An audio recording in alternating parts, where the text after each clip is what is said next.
My husband asked for my kidney for his mother, then divorced me. But the plot twist is that the kidney ended up saving a tycoon who was ready to destroy my ex-husband's life. Watch karma at work. The sharp, antiseptic scent seemed to have fused with the pores of Clara's skin. For 2 weeks, she had spent her days in the corridor of this elite private hospital.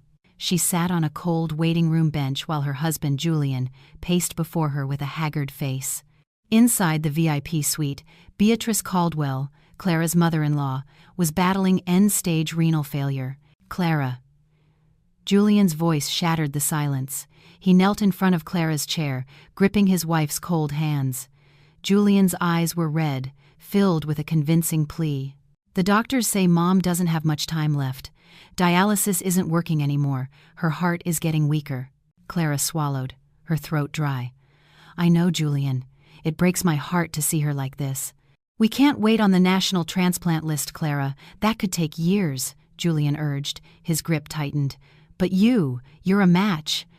The initial test last week proved your blood type and tissues are compatible. It's a miracle, honey. Clara turned her face away. This topic had been brought up 3 times in the last 2 days, and each time, the fear became more real. Losing an organ was no small matter. Julian, I'm scared, Clara whispered honestly. It's major surgery. What if there are complications? What if I can't get pregnant later? Julian let out a long, slightly harsh sigh before softening his expression again. He cupped Clara's face. Honey, listen to me. Medical technology is so advanced now. You'll be perfectly fine. And as for getting pregnant, we have plenty of time. The most important thing right now is Mom. Julian looked straight into Clara's eyes, playing his trump card. Clara, you grew up in the foster system. You always said you wanted to feel the warmth of a big family, right? Mom may have been a little hard on you, but that's just because she wanted you to be a tough daughter-in-law. This is your moment, Clara. Prove that you're not an outsider. Prove that you are one of us, part of the Caldwell family. Those words struck Clara's weakest point. Family. Since her parents died in a car crash when she was 10, Clara had lived in a long, lonely silence. Marrying Julian 2 years ago was her hope for a place to finally call home. However, Beatrice Caldwell had never truly accepted her because of Clara's modest background, a stark contrast to Julian's family, who were respected textile magnates. If I do this, Clara's voice trembled, will your mom really accept me? Of course, Julian beamed, as if a 1,000-ton weight had just been lifted from his shoulders. He kissed the back of Clara's hand repeatedly. You will be the savior of this family. Mom will love you like her own daughter. I promise, Clara. I will take care of you for the rest of my life. We will be so happy after this. The promise sounded so sweet, so intoxicating. Clara, starved for affection, finally gave a slow nod. All right, Julian, I'll donate my kidney to your mother.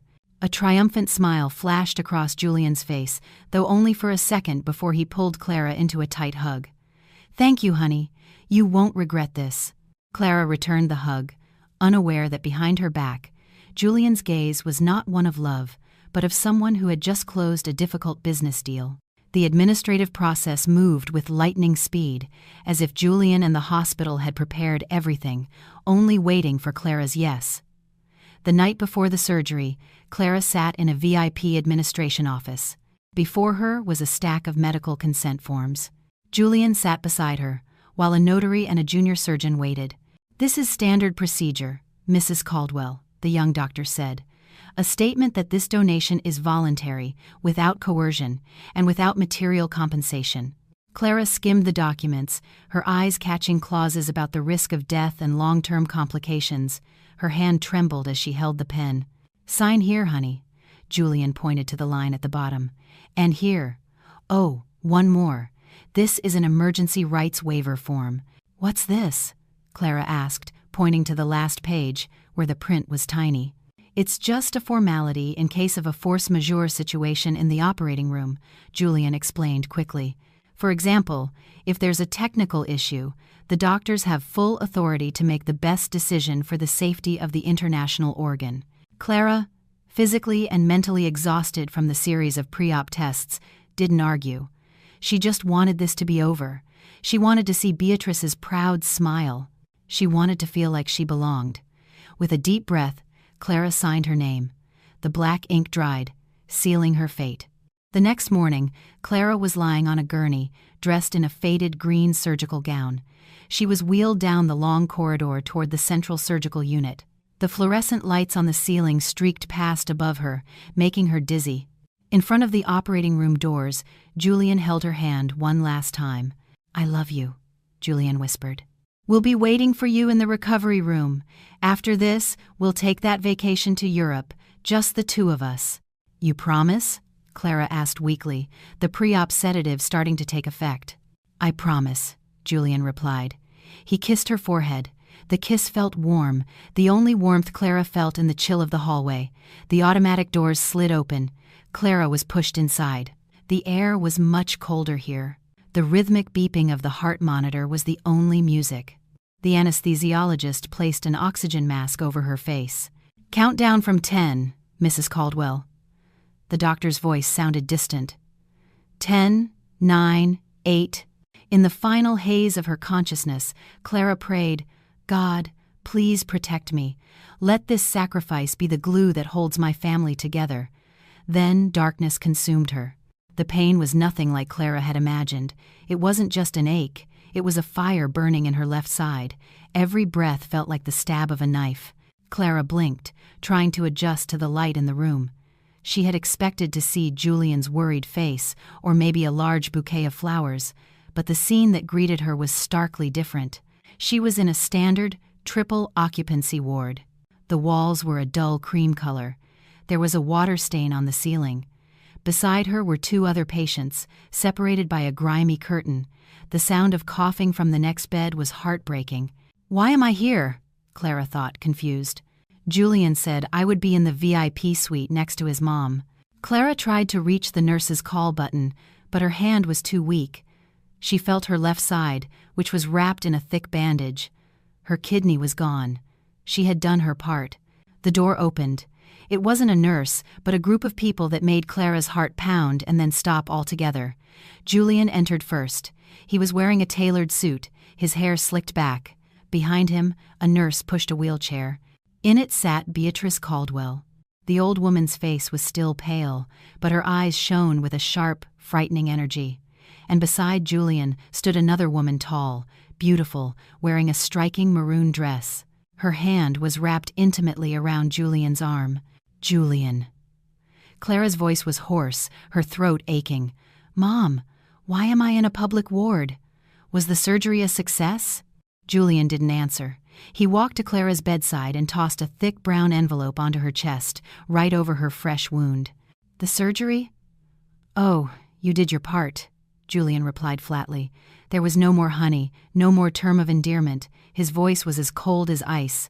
Clara stared at the envelope with a trembling hand. "What is this?" "Divorce papers," Julian said casually. "I've already signed them. You just need to sign, and my lawyer will handle the rest." Clara's world collapsed. The beeping of the monitor beside her sounded like an alarm siren. "Divorce? But why? I just gave my kidney to your mother. You said we were a family. You promised." Beatrice cackled, her voice raspy but full of venom. "Don't be delusional, Clara. You were never on our level. You were just some foster kid who happened to have the same blood type as me. That was your only function." The old woman smiled, the most terrifying smile Clara had ever seen. "Thanks for the kidney, but now that it's out of your body, you're useless. Used goods don't belong on the display shelf." Tears streamed down Clara's face, soaking the stiff pillow. The pain from her incision was nothing compared to the agony ripping through her chest. She looked at Julian, searching for a trace of the man who had proposed to her. "Julian, tell me this is a lie," Clara sobbed. "You love me, right?" The woman in the red dress beside Julian let out a small laugh. She raised her left hand, showing off a large, glittering diamond ring on her finger. "Hello, Clara. Do you remember me?" the woman asked. Clara squinted through her tears. Tiffany. Tiffany was Julian's ex-girlfriend from college. They had broken up because Tiffany pursued a modeling career overseas. "Julian never loved you, darling," Tiffany said, stroking Julian's shoulder. He married you because I was busy in Paris, and his mother happened to need a spare part, a healthy one. We planned this ever since his mom was diagnosed a year ago. As soon as you agreed to donate, your role was over. Now I'm back, and we're getting officially engaged." Julian nodded without a shred of guilt. "Tiffany is pregnant with my child, Clara. A boy. A true heir to the Caldwell family. We need our status to be clear, so sign the papers and get out of our lives." "You're monsters," Clara hissed, her anger rising through her despair. "I'll go to the police. I'll sue you." "On what grounds?" Julian sneered. "You signed a voluntary, uncoerced donation agreement. Legally, we're clean. And for the divorce, I'll give you a $10,000 settlement, enough to rent a shabby studio until your wound heals." $10,000! Clara screamed hysterically, ignoring the searing pain in her side. "You took a part of my body and threw me away like trash for $10,000. Take it or leave it," Beatrice snapped. "Let's go, Julian, Tiffany. The air in this ward reeks of poverty. I don't want my new kidney getting contaminated." They turned to leave Clara in her shattered world. Clara felt her spirit leaving with their footsteps. She had been used, operated on, and discarded in less than 48 hours. "Doctor!" Just as Julian reached for the doorknob, the door swung open with force. A tall man in a long white coat strode in. His aura of authority was so strong it made the small room feel even more cramped. Behind him, 2 nurses and an assistant followed with tense faces. It was Dr. Leo Vance, the head of transplant surgery at the hospital, the man who had led Clara's operation yesterday. His usually stoic face was now rigid and cold. His eyes shot daggers at Julian and Beatrice. Who authorized a post-transplant patient to be subjected to this kind of emotional distress? Dr. Vance's voice was low but boomed in the quiet room. He glanced at Clara's erratic heart monitor. Julian tried to put on an arrogant front. "Doctor, our business here is finished. We were just discussing a family matter. Besides, my mother needs her rest. Why don't you focus on taking care of her in the VIP suite?" Dr. Vance shifted his gaze from the monitor to Julian's face, then down to Beatrice in her wheelchair. His expression was a hard-to-read mix of pity and disgust.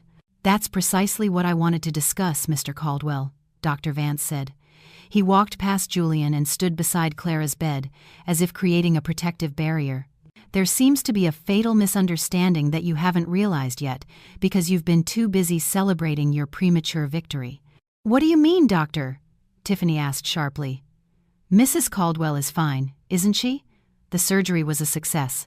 Dr. Vance adjusted his glasses. He looked straight at Beatrice. "The surgery to remove Mrs. Caldwell's kidney was indeed a success," Dr. Vance said calmly. "But the transplant surgery into your body, Mrs. Caldwell, was canceled." Silence. A complete, suffocating silence. Beatrice's eyes widened. "What? What do you mean? Canceled? I feel better. My side is bandaged." "That's from the preparatory incision, ma'am. We opened you up, but we did not insert a new kidney," Dr. Vance explained with a cruel, clinical tone. Just before the transplant was to begin, the final blood test results came back from the central lab. "We found an active cytomegalovirus, or CMV, infection with a very high titer in your blood, as well as antibodies that suddenly reacted negatively to the donor tissue. If we had forced the transplant of Clara's kidney, your body would have rejected it within hours, and you would have died on the operating table from anaphylactic shock." Julian's face went white. "Wait, so my mother didn't get the kidney?" "No," Dr. Vance stated firmly. "And with this infection, your mother has been removed from every transplant list for at least the next 6 months, until the infection is completely cleared." Julian staggered backward, hitting the wall. Tiffany covered her open mouth. Then, Clara's voice came weakly from the bed. She was still processing this. A small seed of hope grew in her heart. "Then my kidney. If Mom didn't use it, is it still here? Can you put it back?" Dr. Vance looked at Clara, his expression softening dramatically. There was respect in his eyes. "I'm sorry, Clara. A kidney that has been removed and detached from its blood vessels cannot be returned to the original owner's body. The medical risks are far too great, Doctor," Vance answered gently. "Then where is my wife's kidney?" Julian shouted, his panic exploding. "If it's not in my mother, where did you put it? It's our asset." "Watch your mouth," Dr. Vance cut in sharply. "A human kidney is not a commercial asset." The doctor took a medical chart from his nurse. "In accordance with international emergency protocols and the emergency donor reallocation form you forced your wife to sign yesterday, Mr. Caldwell," Dr. Vance emphasized his words with cynical precision. "When an organ has been harvested, but the primary recipient, Beatrice Caldwell, is declared medically unfit on the spot, we are obligated to give it to the first priority patient on the national waiting list with a tissue match to prevent the organ from being wasted. A kidney can only survive for a few hours outside the body." "So," Julian trembled, "so last night we immediately transplanted Clara's kidney into the patient in the presidential suite on the top floor. The surgery was a 100% success. The recipient was a perfect match for Clara's kidney." The third-class ward now felt like a pressure cooker about to explode. "You gave it to someone else?" Beatrice shrieked, trying to stand from her wheelchair but failing due to weakness. "That's my kidney! It's my right! I paid for this surgery." Technically, Clara's insurance covered her removal procedure, and the new recipient covered the cost of their transplant, Dr. Vance replied calmly. "And you can't sue. The very document you created to trap Clara so she couldn't back out has become your own undoing. The clause states that the donor surrenders full rights to the medical team for the use of the organ for the purpose of saving a life in the event of failure with the primary recipient." Julian tore at his own hair. His plan was in ruins. His mother was still gravely ill. Clara's kidney was gone. And now Clara knew their evil intentions. "Who?" Julian asked, breathing heavily. "Who took the kidney? I'll demand compensation. I'll make him pay millions." Dr. Vance gave a thin smile, a smile that held a dangerous warning. "I'm not sure you'd dare to extort this man, Mr. Caldwell. Your family's entire textile company is probably worth less than his car collection." "Who?" Tiffany snapped impatiently. "The recipient of Clara's kidney is Mr. Sterling." The name dropped like an atomic bomb in the middle of the room. Julian's jaw went slack, his legs gave out. Mr. Sterling, the founder of the Sterling Group, the largest real estate and energy conglomerate in the country. A figure known as a titan of industry, a man who could crush a company with a snap of his fingers. Rumor had it he was seriously ill and had vanished from public life. It turned out he was right here, waiting for a donor. "Mr. Sterling?" Julian mumbled, his face no longer pale but as white as paper. If he dared to bother Mr. Sterling, his life was over. Dr. Vance turned back to Clara, who was still lying in shock. "Clara," the doctor said, "Mr. Sterling's personal assistant is outside. He would like to move you to a VIP suite on the top floor, adjacent to Mr. Sterling's. He wishes to thank you personally because your kidney saved him from a critical state." Clara looked from Julian to Tiffany to Beatrice. Their faces, once filled with arrogance, were now masks of pure fear and panic. Julian tried to approach Clara again, his expression instantly shifting to one of desperate pleading. "Clara, honey, listen to me. That talk about divorce was just a moment of anger. Mom was just joking. Let's call it off, okay? We're family, right?" Clara glanced at the divorce papers lying on her blanket, then at Julian's deceitful eyes. The pain in her heart slowly froze over, replaced by something hard and cold. She turned to Dr. Vance. "Doctor." Clara's voice was weak but firm. "Please get me out of here. I don't know these people." "Clara!" Julian cried out in panic. "Don't be ridiculous. You need me." "Nurses, call security." Dr. Vance ordered without looking at Julian. 2 burly security guards entered, dragging a struggling Julian away and pushing Beatrice's wheelchair out. Tiffany followed, her head bowed in shame. Her diamond ring no longer seemed to sparkle. As the door closed, separating Clara from her dark past, Dr. Vance reached out to help adjust her pillow. "You're safe now, Clara," the doctor said. "And it seems you've just found yourself a much more powerful new family." Clara closed her eyes. Tears fell again. But this time, they were not tears of sorrow. She had lost a kidney and a cruel husband. But somehow, she felt the weight on her shoulders was much, much lighter. On the top floor, an old tycoon was waiting, ready to offer her the world in exchange for the new life he had just received. The move felt like a journey between dimensions. Just hours ago, Clara had been breathing the scent of cheap disinfectant in a stuffy, third-class ward. Now, her gurney glided smoothly over the thick carpets of the hospital's top floor, the Emerald Wing, an area reserved for high-ranking officials and billionaires. Clara still felt dizzy from the anesthesia, but she was lucid enough to sense the change in atmosphere.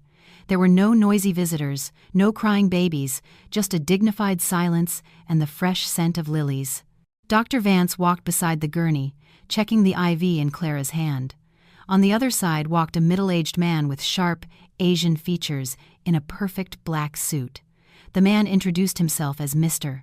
Chen, Mr. Sterling's chief of staff. "Your room is ready, Mrs. Caldwell, Mr. Chen said with formal, precise English. "The chairman has instructed that you receive care equivalent to his own. All costs, from the surgery to post-operative recovery, have been covered by the Sterling Group." The gurney was pushed into a suite. The room looked more like a luxury apartment than a hospital room. There was a living area with a leather sofa, a small kitchenette, and a massive glass window displaying a panoramic view of the Manhattan skyline. As the nurses transferred Clara to the plush, electric bed, her tears began to fall again, not from physical pain, but from the agonizing contrast. Her own husband, the man who swore before God to protect her, had thrown her into a squalid ward after taking her organ. Meanwhile, a stranger she had never even met was treating her like a princess because of a medical coincidence. "Why?" Clara asked softly to Mr. Chen, who stood politely at the foot of the bed. "Why are you being so kind?" "I was just a coincidental donor." Mr. Chen bowed respectfully. His face was stoic, but his eyes held genuine sincerity. "To you it may be a coincidence, ma'am. But to Mr. Sterling, your kidney is a second chance to see the sunrise. In our world, a debt of life is the most expensive debt of all, and Mr. Sterling always pays his debts in full." Mr. Chen placed a new smartphone on the bedside table. "Your old phone was destroyed by Mr. Caldwell while you were in surgery, according to a nurse's report. This is a replacement. My contact number and that of our legal team are already programmed in. If your ex-husband or his family attempts to come within 100 yards of you, press the emergency button. Our security team will handle the rest." "Handle it?" Clara asked hesitantly. "Ensure they do not disturb your rest, by any means necessary," Mr. Chen replied calmly. Dr. Vance finished checking her vitals monitor. He looked at Clara with a rare, faint smile. "Rest, Clara. Your wound needs time to heal. But remember, physical healing is easy. The hard part is healing this." He pointed to his own chest. "Don't let them win by seeing you broken." That night, for the first time in her 2-year marriage, Clara slept without the anxiety of being scolded by her mother-in-law or ignored by her husband. In that quiet luxury, a seed of courage began to grow in her fractured heart. A week passed. Clara's physical condition improved rapidly, thanks to first-class nutrition and a team of specialists monitoring her around the clock. But the outside world kept spinning. That morning, Mr. Chen entered with a stern-faced man carrying a leather briefcase. "Mrs. Caldwell, allow me to introduce Mr. Fletcher, the head of Mr. Sterling's personal legal division. He is here to assist with your civil matters." Clara sat up, leaning against the pillows. "Civil matters?" "Mr." Fletcher opened his briefcase. "The divorce papers Mr. Caldwell threw at you. We have studied them. Mr. Caldwell's lawyer, whose competence is questionable, pushed for the divorce to be finalized as quickly as possible on the grounds of irreconcilable differences. Mr. Caldwell wanted a default judgment to get it over with." Clara clenched her fists over the blanket. "He wanted to marry that woman as soon as possible." "Precisely," Mr. Fletcher nodded. "And because of that, he was careless. Very careless." Mr. Fletcher presented a thick document. "Mr. Caldwell and his mother were convinced you were a naive woman who understood nothing about the law. During your 2-year marriage, Mr. Caldwell often had you sign various company documents under the guise of administrative paperwork for the director's wife." Clara nodded. "He said it was for tax purposes. I just trusted him." Mr. Fletcher smiled grimly, the smile of a predator who had found easy prey. Mr. Caldwell used your name to register property assets and majority shares in 2 of his textile subsidiary companies. The purpose was asset protection. If his main company went bankrupt or was sued by a bank, these assets would be safe because they weren't in his name. He thought, because you were an obedient wife, these assets would remain under his control. And then? Clara's heart began to race. And then he filed for divorce without demanding a division of marital assets because he wanted a fast process and didn't want to pay you a single dime. In his divorce petition, it is clearly written, the husband makes no claim to any assets held by the wife and relinquishes all rights to assets registered in the wife's name out of goodwill. Clara was speechless. Wait, what do you mean? It means, Mr. Fletcher cut in, with undisguised satisfaction, that legally 2 textile factories in New Jersey, a villa in the Hamptons, and 3 commercial properties in Soho that are registered in your name are now, officially and irrevocably, yours. Entirely yours, once the judge's gavel falls. Julian doesn't realize? He's too busy with his new woman and panicking over his sick mother. He forgot that he ever hid those assets under your name. Or perhaps he thought you were too stupid to hire a lawyer of my caliber who could trace them. Clara laughed. It started as a soft chuckle and grew into a bitter, cathartic laugh that released the tightness in her chest. Julian, who had always called her stupid and poor, had just accidentally handed over nearly 40% of his wealth. What should I do, Mr. Fletcher? Clara asked, her eyes now gleaming with a sharp light. Sign the divorce agreement. Let him think he's won by getting rid of you quickly. Don't mention the assets. Let the court ruling be finalized first. After the divorce decree is issued, then we will send the notice of asset seizure. Clara took the pen. Her hand no longer trembled as it had when she signed the kidney donation form. This time, she was signing her emancipation. Do it, Mr. Fletcher. Take him down, slowly.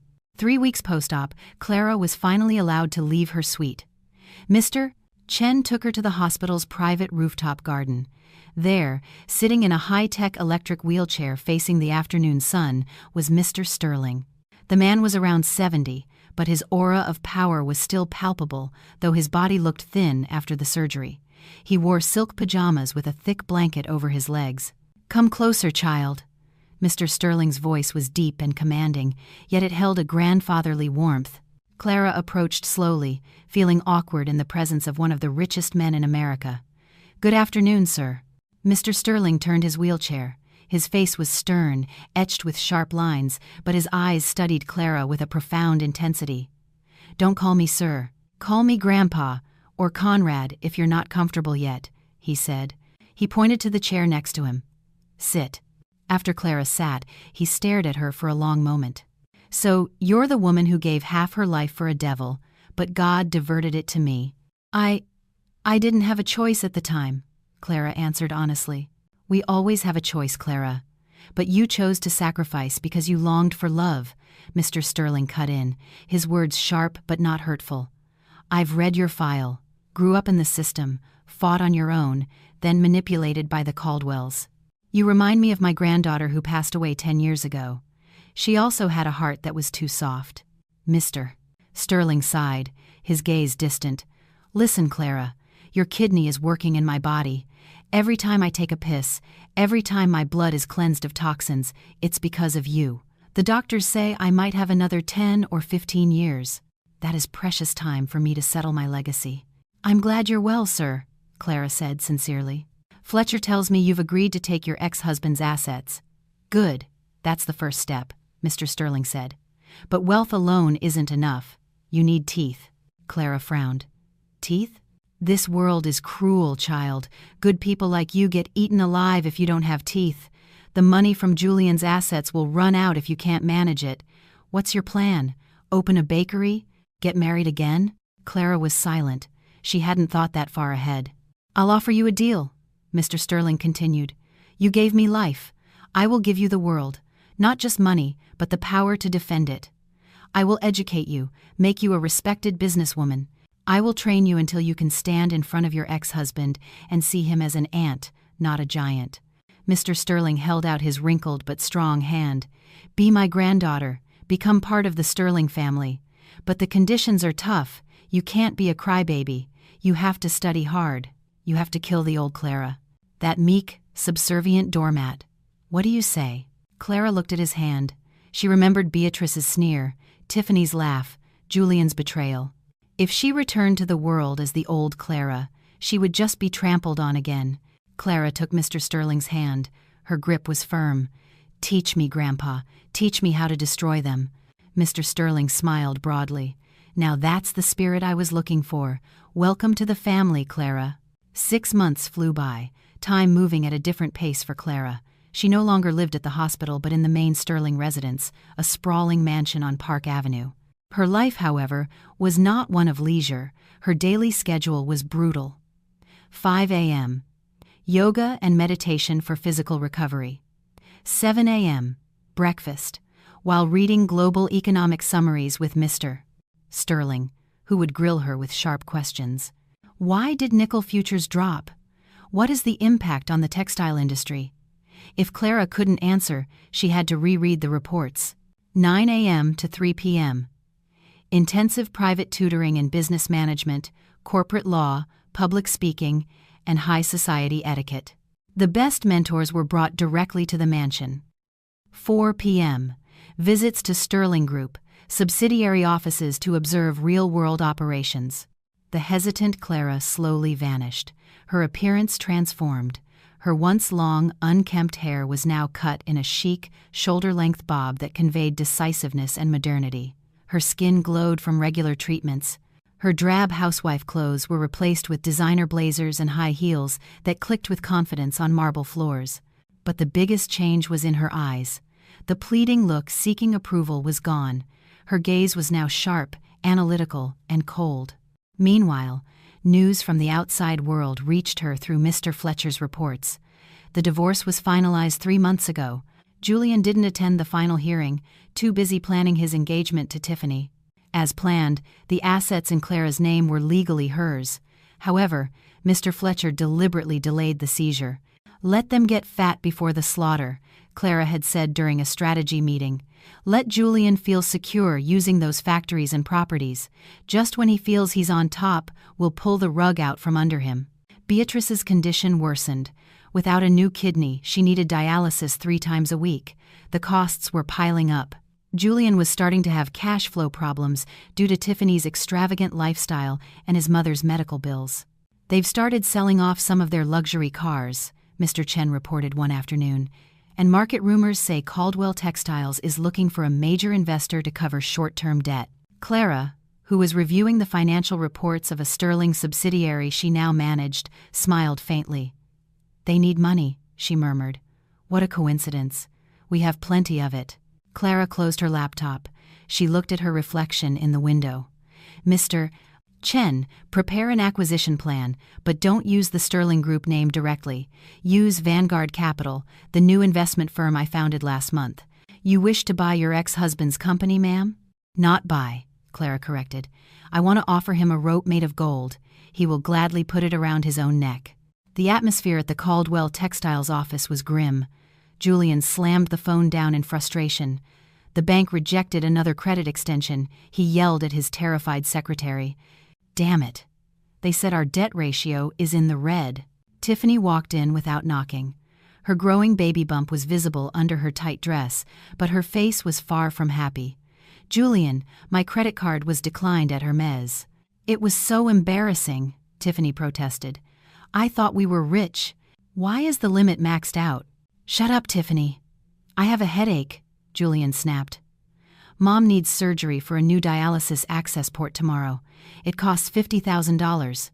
Our main supplier won't ship materials because we're 2 months behind on payments, and you're thinking about a handbag?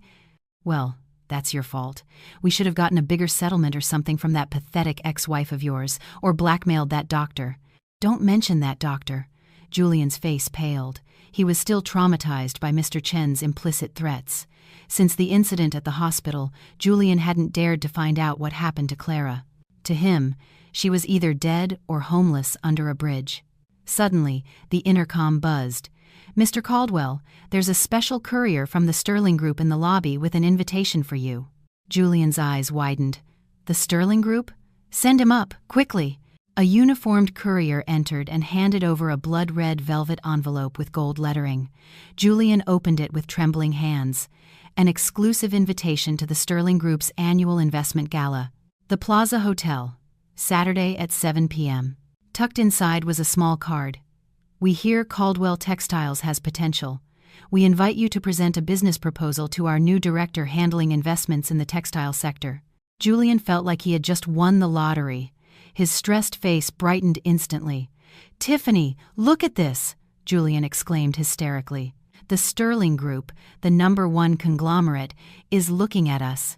If they invest, not only will our debts be cleared, we could expand overseas." Tiffany snatched the invitation, her eyes sparkling at the gold logo. "Seriously? Does that mean we'll be super rich again?" "More than rich. This is our ticket to the major leagues," Julian laughed, forgetting all his problems. "Get your best dress ready. We have to look perfect on Saturday. We have to impress that investment director." They had no idea the invitation was not a ticket to heaven, but a summons to judgment. Across the city, in a massive walk-in closet, Clara stood before a mirror. Dr. Vance, who now visited not as a doctor but as a friend, and perhaps more, stood in the doorway, mesmerized. Clara was wearing a midnight blue evening gown that elegantly hugged her form, revealing her graceful shoulders. Around her neck was a diamond necklace from Mr. Sterling, a graduation gift from her business training. "Well?" Clara asked, turning. "You look dangerous," Dr. Vance commented honestly, smiling in admiration. "They won't know what hit them." Clara touched the pendant of her necklace, her smile mysterious. "Julian always said I had to prove I was part of the family," Clara whispered. "Tonight, I'm going to show him the true meaning of family. A family that protects its own and destroys anyone who hurts its members." Clara picked up her clutch. Inside wasn't powder or lipstick, but a flash drive containing asset data and evidence of Julian's fraud, ready to be displayed on a giant screen if necessary. "Let's go, Doctor. The show is about to begin." The grand ballroom of the Plaza Hotel that night was a sea of luxury. A giant crystal chandelier cast light onto the diamond jewelry worn by the wives of tycoons and politicians. Soft jazz music mixed with the clinking of champagne glasses. Julian walked in with his chin high, Tiffany on his arm in a flashy red dress, too flashy for an event of this class, which favored subtle elegance. Julian felt confident. His rented tuxedo fit well, and his pocket was full of new business cards. "Look at them, Julian," Tiffany whispered, her eyes darting around the room. "That's the owner of Asia Bank, and over there, oh my God, that's the Secretary of Commerce. We're really in the big leagues." "Calm down, honey. Don't look so provincial," Julian chided, though his own heart was pounding. "Remember our goal. We find the investment director from Vanguard Capital. His name wasn't on the invitation, but he's the key to saving our company." They took drinks from a passing waiter and tried to mingle, but the response was cold. The business elite would give a polite nod and then turn their backs. The aura of new money and desperation radiating from Julian and Tiffany was palpable to the business predators in the room. Suddenly, the lights dimmed. A spotlight hit the main stage. Mr. Sterling, the legend who had been rumored to be on his deathbed, appeared at the podium in his wheelchair. He looked far healthier than the rumors suggested. The room erupted in applause.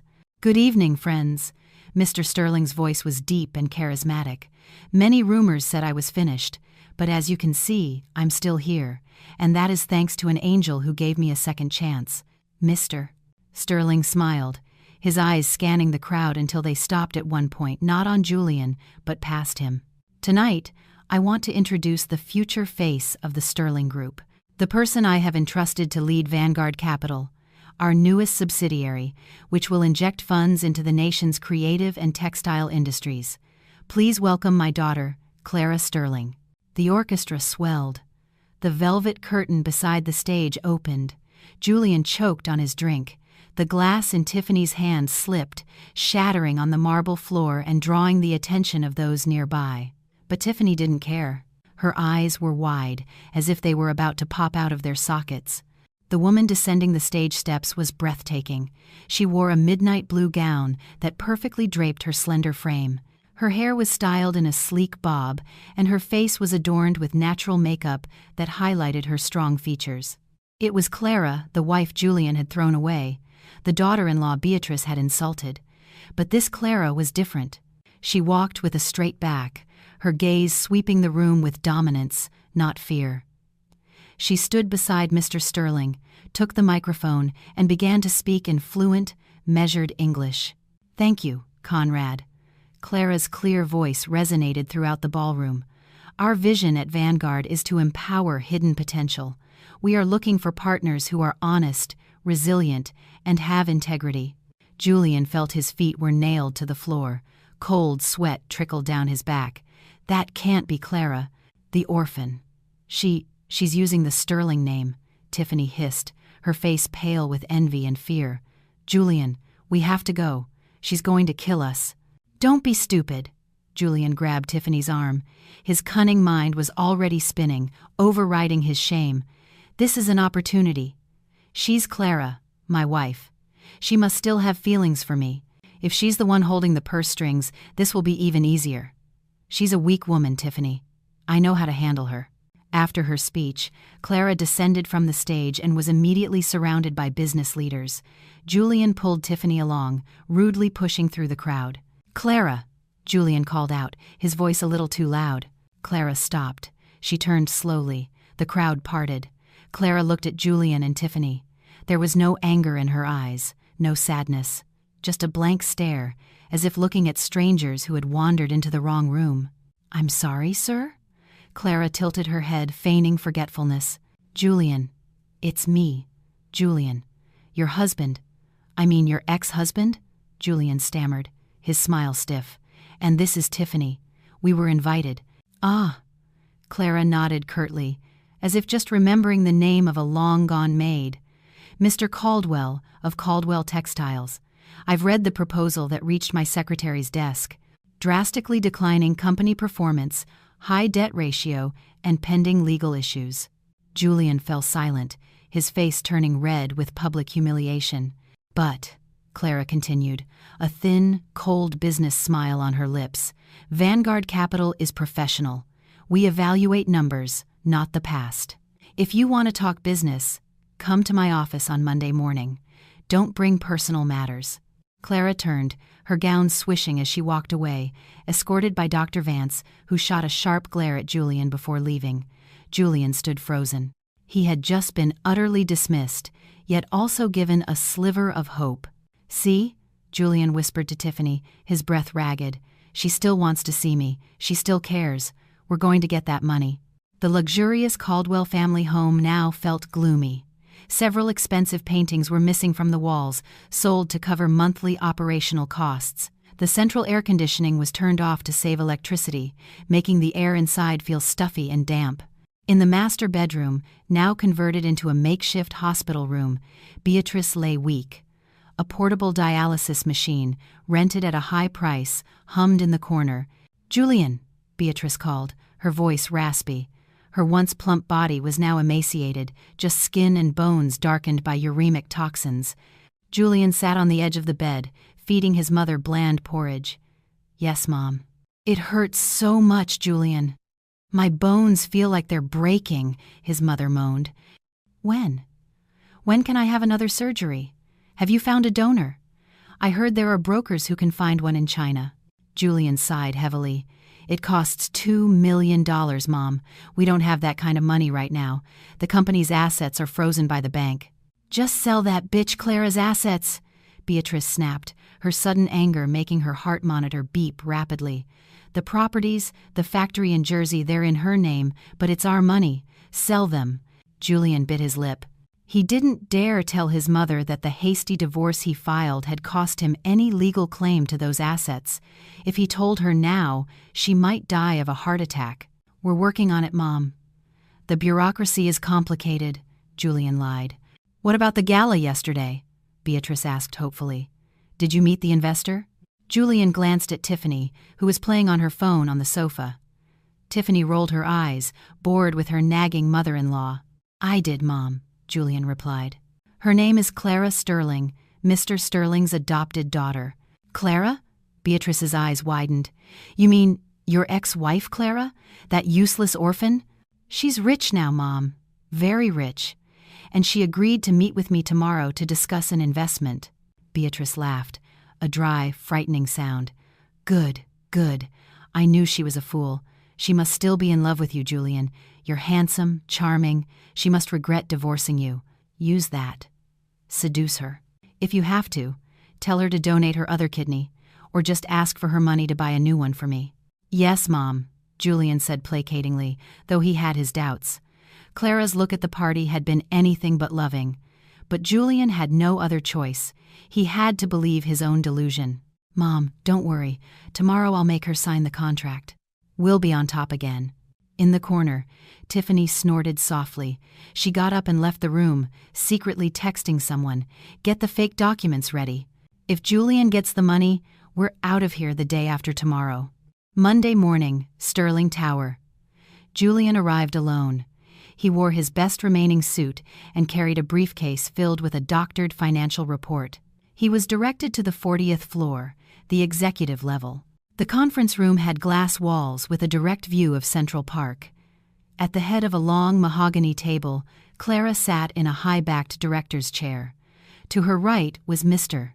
Chen, and to her left, Mr. Fletcher, the lawyer, along with several analysts. She didn't stand to greet him, merely gesturing for him to sit in the chair opposite her, a position that made him look small and intimidated. "Please, Mr. Caldwell, I only have 20 minutes, Clara said without pleasantries. Clara, Miss Sterling, Julian smiled nervously. Thank you for seeing me. I was shocked by your transformation. You look incredible. The financial report, Clara cut in coldly. Julian hastily pulled out his files. As you can see, Caldwell Textiles is experiencing a temporary cash flow problem due to global market conditions, but our fundamentals are strong. We need a capital injection of $10 million for debt restructuring and working capital. Mr. Chen took the file, flipped through it briefly, and then tossed it back onto the table as if it were trash. This report is garbage, Mr. Caldwell, Mr. Chen said flatly. We've already conducted our own independent due diligence. Your company is effectively bankrupt. Your bank loans are in default, your vendors haven't been paid, and we found embezzlement of operational funds into a personal account under the name Tiffany. Julian's face went pale. That's slander. Where did you get that data? We know everything, Clara interjected. She leaned forward, locking eyes with him. But Vanguard Capital is a risk-taking firm. I see potential in your assets. Your factory land is in a strategic location. Clara pushed a thick contract across the table. We are prepared to inject $15 million, enough to pay off the banks, the vendors, and perhaps your mother's medical bills. Julian's eyes glittered with greed at the number. Really? What are the conditions? Sign here, Mr. Fletcher instructed. This is a convertible bond investment agreement. Simply put, we loan you the money. You put up all shares of Caldwell Textiles and all your personal assets as collateral. If, within 3 months, you fail to meet the sales KPIs we've set, 100% ownership of the company transfers to us. 3 months? Julian hesitated. That's very short. With $15 million, you can boost production, can't you? Unless you're not confident in your own abilities, Clara challenged. Or you can walk away empty-handed and watch your mother get evicted from the hospital. Julian swallowed hard. He was cornered. He was sure he could turn the money around. He was sure he could manipulate the sales reports later. The important thing was getting the cash now. One more thing, Mr. Fletcher added. The asset collateral appendix lists several properties registered under the name Clara Caldwell, which you claim as company assets. We need you to sign a statement affirming that these assets are indeed under the control of Caldwell Textiles management to be used as collateral. Julian laughed internally. Fools, he thought. She's agreeing to let her own assets be used as collateral for my debt. If I default, she loses her property, not me. Without reading the penalty clauses in detail, Julian quickly signed the document. Deal, Julian said. Clara smiled. This time, her smile was genuinely sweet, yet deadly. A pleasure doing business with you, Mr. Caldwell. The funds will be transferred this afternoon. As Julian left the room with a spring in his step, Clara turned to Mr. Fletcher. He just used assets that are legally mine from the divorce decree to secure a loan he took out himself. That's collateral fraud, isn't it, Mr. Fletcher? Precisely, ma'am, the old lawyer replied. And the sales KPIs we set are impossible to achieve because we've already blocked his distribution channels through other Sterling subsidiaries. In 3 months, he won't just lose his company, he'll be going to prison. Perfect, Clara whispered. 2 weeks after the funds were transferred, Julian was on top of the world. He paid off some debts, moved his mother back to a VIP suite, and bought a new car for Tiffany. He felt his Midas touch had returned. But Clara was not idle. That afternoon in her private office, Mr. Chen placed a brown envelope on her desk. The results of the investigation into Miss Tiffany, ma'am, he reported. Clara opened it. Inside were photos, bank statements, and medical records. Just as we suspected, Clara murmured, flipping through the photos. There were pictures of Tiffany having a romantic dinner with a tattooed man, a known bookie from Queens. Then there was proof of regular wire transfers from Tiffany's account to his. The money Tiffany was spending was Julian's company money, but the most shocking item was a medical record from an OB/GYN clinic. Her pregnancy is at 12 weeks, Clara noted. Julian divorced me just over a month ago. They said she had just gotten pregnant.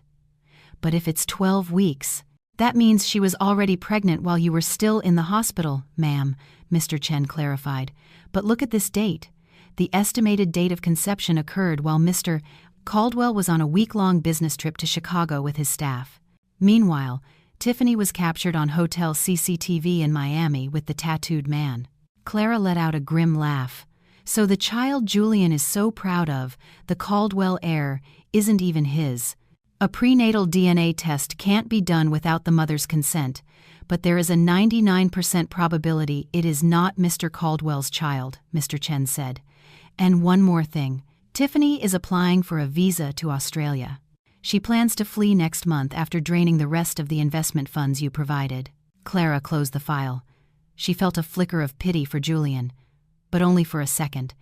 The pity was instantly extinguished by the memory of his face as he threw the divorce papers at her. Don't let her leave, Mr. Chen. Block her visa through our immigration connections and hold this evidence. I'll give it to Julian myself as a farewell gift. Yes, ma'am. Oh, and Mr. Caldwell is insisting on taking you to a private dinner as a thank you for the investment. Clara tapped her fingers on the desk. Except, I want to see just how low he's willing to crawl. The restaurant was a dimly lit rooftop venue with a glittering view of the city. Julian had reserved a private area, complete with candles and roses. Clara arrived in a simple but elegant black dress. She sat opposite him, maintaining her distance. Thank you for coming, Clara, Julian said softly, pouring wine into her glass. I've missed dinners like this with you. We used to eat at that pizza place in the village, remember? Now look at us, on top of the world. I don't drink alcohol, Clara declined smoothly, pushing the glass aside. Let's get to the point, Julian. What is this about? Julian put down his napkin, putting on a sad face he had practiced in the mirror. I regret everything, Clara, he began, his voice feigning a tremor. I realize I made a huge mistake. I was under so much stress back then. Mom was sick. I panicked. And Tiffany came into my life when I was weak. She manipulated me. Clara fought back a wave of nausea. Manipulated you? Weren't you the one who said I was just a spare part for your mother? Those were my mother's words, not mine, Julian quickly deflected, blaming his own mother. You know how hard she can be. I was forced, Clara. I'm her only son. I was afraid of disrespecting her. But I swear my heart was screaming when you were in surgery. I love you, Clara. Only you. Julian dared to reach for Clara's hand across the table. Her hand was cold and still. Tiffany. She's just a burden, Julian continued, emboldened because Clara didn't pull away. She's materialistic. She's cruel. Not like you, so gentle and understanding. I realize now the baby she's carrying was a mistake. I'm not happy with her. In Clara's handbag, her phone was recording every word. So what you're saying is, Clara prompted in a flat tone. "You want to get back together with me? Leave the mother of your unborn child? For you, I would leave everything," Julian promised, his eyes shining. "We can start over. You have the capital, I have the business expertise. We can combine our strengths, get rid of Tiffany. We can take care of my mom together. Or, if you don't want to, we can put her in the best nursing home, as long as I'm with you." Clara looked at the man before her with utter disgust. For money and power, Julian was willing to discard his pregnant girlfriend and even his own mother. This man had no loyalty. He was a true parasite. Clara slowly withdrew her hand. She smiled, but her eyes were as cold as the Arctic. "That's an interesting offer, Julian," she said. "Very enlightening. I'll need some time to think about it." Of course. Take your time," Julian beamed, feeling his bait had been taken. "I'll wait. I know we're meant to be." Clara stood up. "I have to go. I have an early meeting tomorrow, a meeting about asset seizure." "Whose assets?" Julian asked, confused. "You'll find out soon enough," Clara replied mysteriously. "Enjoy your dinner, Julian. It might be your last fine dining experience for a while." Clara walked away, leaving Julian smiling foolishly, unaware that outside the restaurant, police cars and the Sterling Group's legal team were preparing for a dawn raid. Game over. Time for execution. The 3 months stipulated in the contract had passed. That morning, the New York sky was overcast, as if mourning the fate of Caldwell Textiles. Julian sat in his large office chair, feet propped on the desk. He felt calm. The sales report he held showed fantastic numbers falsified, of course, by a hired accountant. He planned to present it to Vanguard Capital that afternoon to ask for an extension. "Life is easy when you play it smart," Julian mused, sipping his coffee. Suddenly, his office door was kicked open. Julian jumped, his coffee spilling across his white desk. In the doorway stood Mr. Fletcher, Mr. Chen, and 4 burly men in Sterling Group security uniforms. Behind them, his own employees were panicking and whispering. "What is the meaning of this?" Julian bellowed, his face red. "Don't you have any manners? I am the CEO here." Mr. Fletcher stepped forward calmly, placing a red folder on the coffee-stained desk. "Correction, Mr. Caldwell.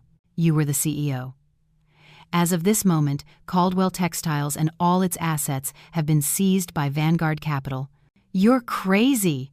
Julian laughed dismissively, though his hands began to tremble. "Look at this report. Our sales are up 200%. I met the KPI. Mr. Chen stepped forward and swatted the papers from Julian's hand. "We don't need your trash. We conducted a field audit last night when the office was empty. Your warehouses are empty. Your machines are idle, and the sales invoices you created are fictitious. All the buyers are shell companies you created yourself." Julian was speechless. Cold sweat poured down his back. "How did they get in last night?" "You are in breach of Article 4 of the investment agreement regarding data manipulation," Mr. Fletcher continued, his voice as cold as a judge reading a death sentence. "As per the penalty clause, 100% of the company's shares now belong to us, and you are required to vacate the premises within 10 minutes. "Wait, you can't do this," Julian tried to negotiate, his tone becoming desperate. "We can talk about this. Clara, where is Clara? She'll understand." "Miss Sterling is on her way to the hospital to visit your mother," Mr. Chen replied. "She is waiting for you there to settle the remaining accounts." "What remaining accounts?" "Mr." Fletcher smiled thinly, producing another document. "You used personal assets, namely commercial properties and a factory in Jersey, as collateral, correct? Unfortunately, those assets legally belong to Miss Sterling as per the finalized divorce decree. By using property that was not yours to secure a corporate loan, you have committed felony collateral fraud." Julian's eyes widened in horror. His legs gave out, and he collapsed back into his chair. It was a trap. Clara had said it from the very beginning. She let him use her assets as collateral so he could be criminally charged. "The police are waiting in the lobby downstairs," Mr. Chen said, glancing at his watch. "But Miss Sterling was kind enough to ask them to delay the arrest for 2 hours. She wants you to see the final act at the hospital. My advice is not to waste time." Julian didn't wait. He grabbed his car keys and ran out like a madman, bumping into his own employees, who stared at him with contempt. His empire had crumbled in an instant. The hospital's VIP suite was tense. The heart monitor beeped erratically, reflecting Beatrice's critical condition.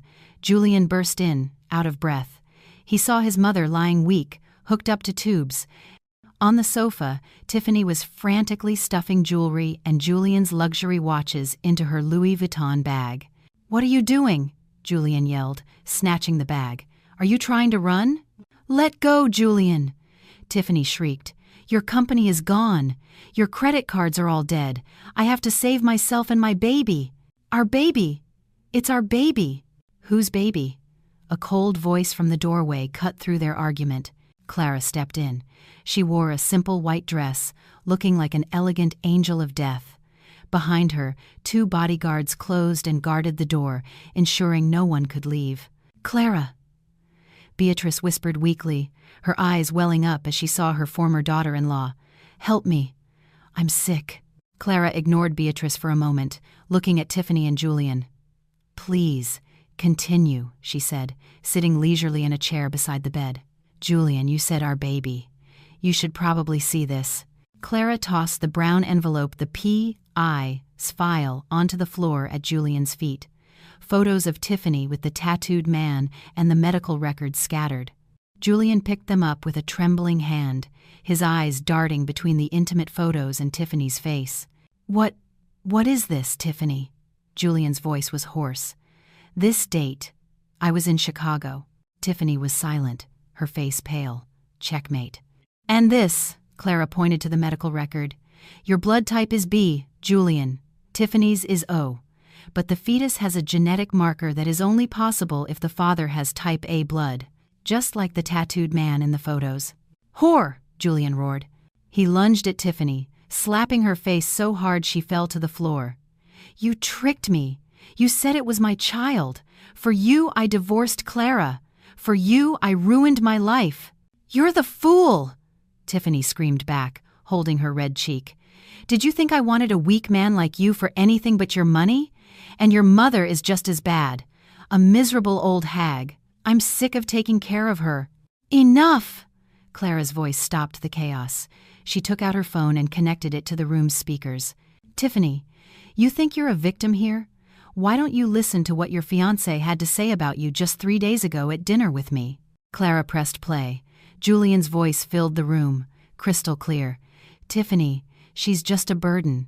She's materialistic. She's cruel. The baby she's carrying was a mistake. We can put my mom in the best nursing home. As long as I'm with you." The silence that followed the recording was far more painful than any shouting.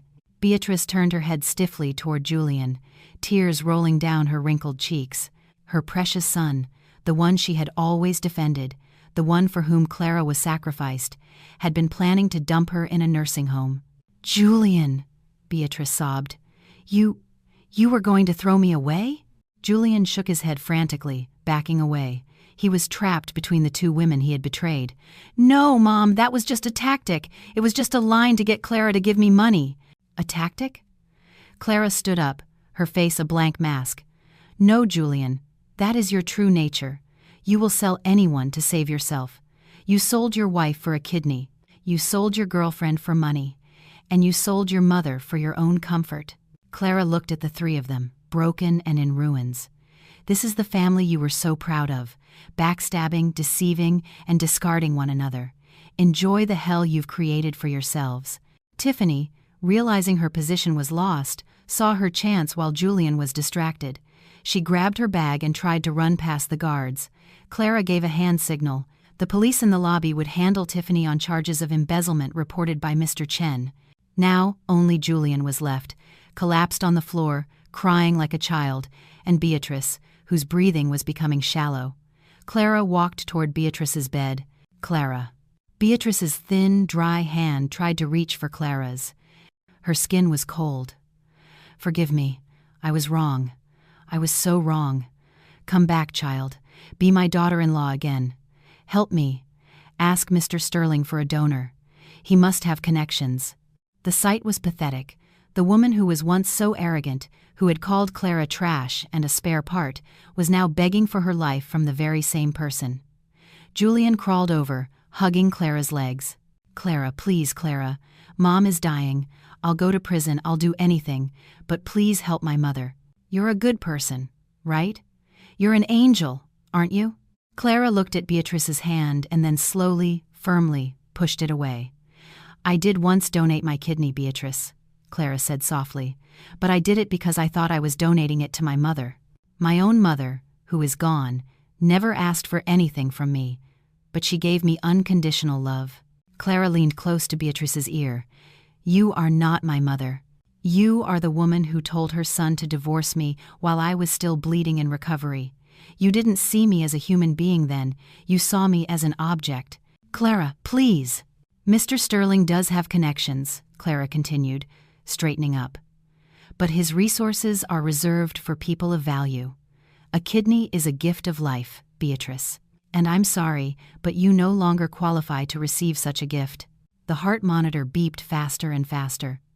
"Clara!" Julian screamed. "Our business is finished," Clara said.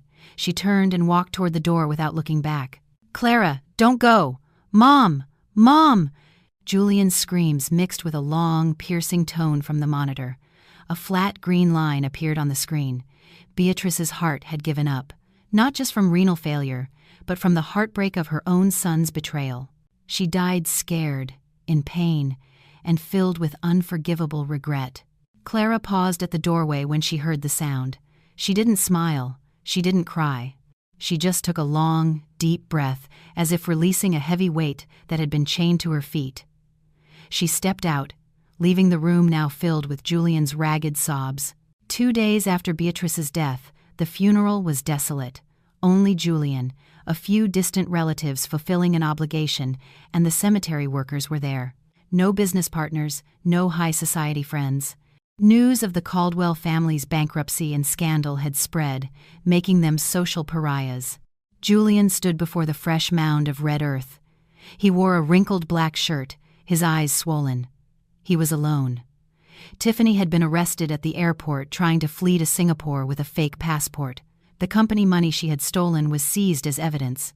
As the last flower was placed, 2 uniformed police officers approached Julian. "Mr. Julian Caldwell?" Julian looked up, listless. "Yes, we're from the NYPD. You're under arrest for suspicion of fraud, asset embezzlement, and bank document forgery. Here is the warrant." Julian didn't resist. He had no energy left. He held out his hands. The click of the steel handcuffs felt cold against his skin, colder than the cemetery air. As he was led to the police car, he saw a black luxury sedan parked in the distance. The back window rolled down halfway. Inside, Clara sat watching him, her face calm behind a pair of dark sunglasses. Julian stopped, wanting to scream, to beg, perhaps to curse. But no words came out. He realized this was all a harvest of the seeds he had sown. He had traded a diamond for a stone. He had thrown away a woman of true worth for a fake. Clara raised the window. The car drove away, leaving Julian to be pushed into the back of a police cruiser on his way to the iron bars that would be his home for the next 10 years. In his jail cell that night, Julian curled up on the hard floor. There was no soft mattress, no air conditioning, no one to comfort him. The image of Clara's smile, from before all this madness began, flashed in his mind. It was the only pure thing he had ever had, and he had destroyed it himself. Julian wept in silence, a cry no one would ever hear again. 1 year later, Clara stood on a hill in a peaceful public cemetery, far from the city's hustle. Before her were 2 simple, well-kept headstones, the graves of her birth parents. She placed a fresh bouquet of white lilies. "Dad, Mom," Clara whispered, smiling. The evening breeze played with the ends of her short hair. "I'm okay. I'm doing very well. I hope you're proud." It had been a busy year for Clara. Under Mr. Sterling's guidance, she transformed Vanguard Capital into a respected social impact investment firm. She used the company's profits to establish a foundation for low-income kidney failure patients, providing them with free dialysis and access to legal, ethical transplant support. She had turned her pain into hope for others. The surgical scar on her side had faded to a thin, white line. She used to hate it as a symbol of her foolishness. Now, she saw it as a badge of honor, a sign that she had fought, been broken, and had put herself back together, stronger than before. Finished talking to them? A deep voice came from behind her. Clara turned. Dr. Vance stood there, not in a doctor's coat, but in a casual shirt with rolled-up sleeves. He held 2 cups of warm coffee. "Just about," Clara replied, accepting the cup he offered. "Thanks for coming with me."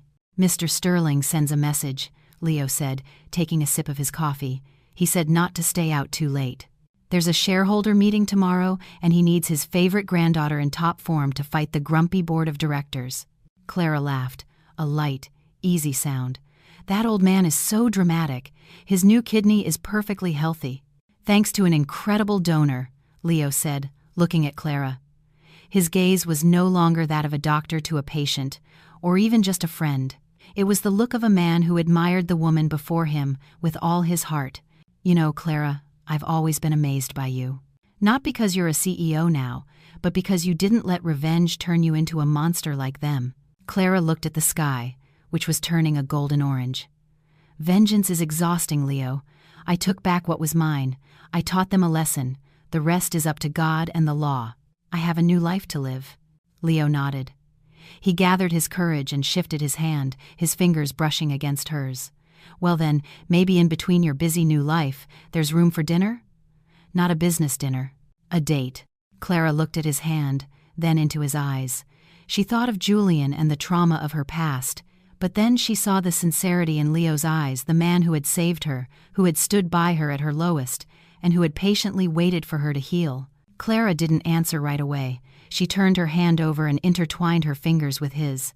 "How do you feel about a hot dog from a street cart?" she asked, a playful smile on her lips. "No fancy rooftop restaurants." Leo laughed, his face bright with relief. "A hot dog. It's a date. I know the best spot in the city."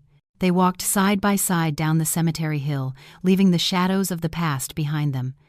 Ahead, the sun was setting beautifully, promising that tomorrow it would rise again, brighter than before. Clara Caldwell was gone. Long live Clara Sterling.